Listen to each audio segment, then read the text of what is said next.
چهره صبح بدون آرایش. سلام، از یک صبح ابری دارم آماده میشم برم لندن سفر کاری. یه پروداکت جدیدی رو ما آوردیم که قراره من برم اونجا آموزش ببینم، برگردم بیام به بچه اینجا آموزش بدم و قراره با همکارم برم. با من همراه باشین. هیچی ندارم بگم، واقعا خیلی دلم میخواد همین الان برگردم تو رخت خوابه بخوابم. هوا اینجا خیلی ابریه، صورتم هم آرایش نداره. نیم ساعت دیگه هم باید آماده بشم.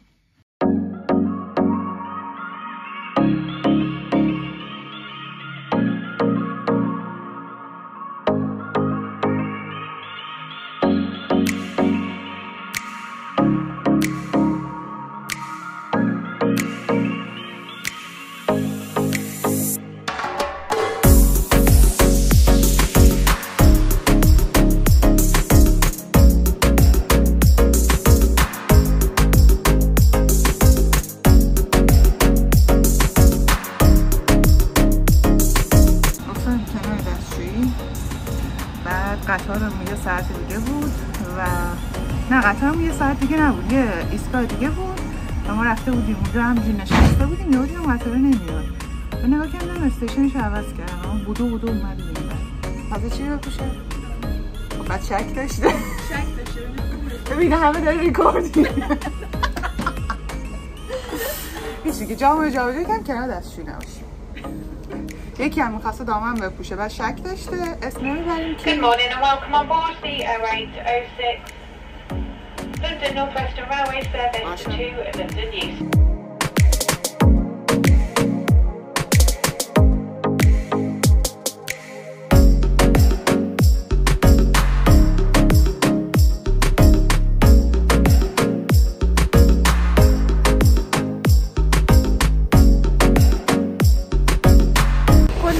دنبال اتوبوس هم رفت.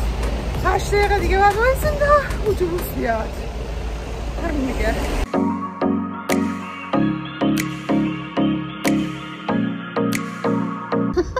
سرکار خانم سبا هستن، فوق تخصص ناخن و متعلقات.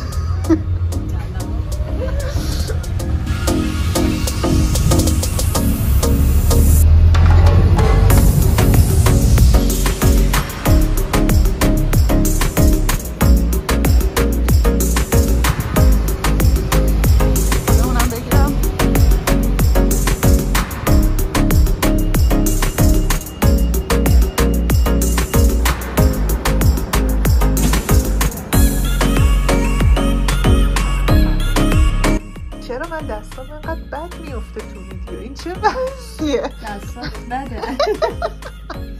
چی بگردی دستای زنانه زیبام کجا رفته بس؟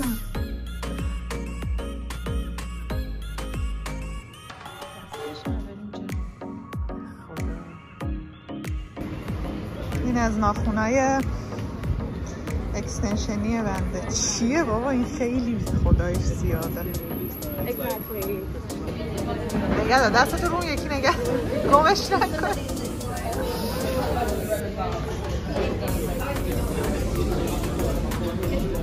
داره منتظر من دیگه. چه حسی دارین شما؟ همون حسی که احساس خاصی نداره. احساس خاص نه، یه ناخونه دیگه درست میکنه، دوره هم دیگه خوش میکنه.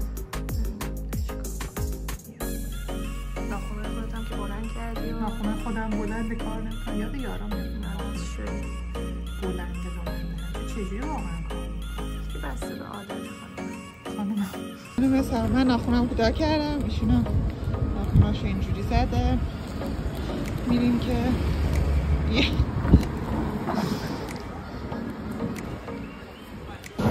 خب اینم اسرانی ما پس از کار.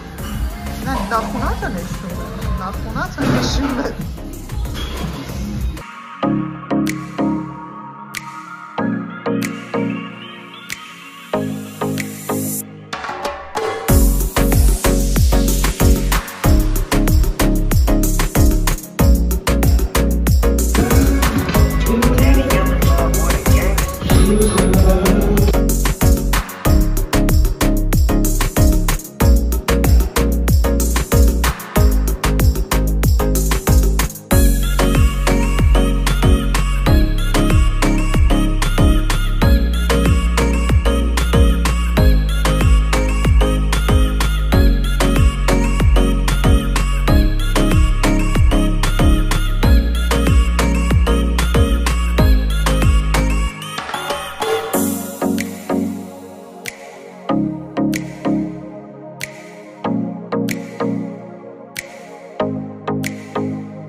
شیواس که فوت کرده ولی کتاب دستش فقط استخونهاش برده اسکلتش مونده ولی اسکلتش هم همچنان داره کتاب میخونه.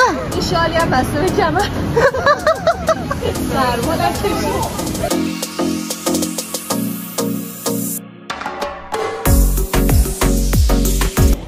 از سفر یه روزه ما به لندن نصف راه خواب بودم و الان دارم میرم به سمت خونه که فردا باز دوباره اینم کوتاه کردم نتونستم تحمل کنم که فردا باز دوباره کار و روز از نو روزی از نو.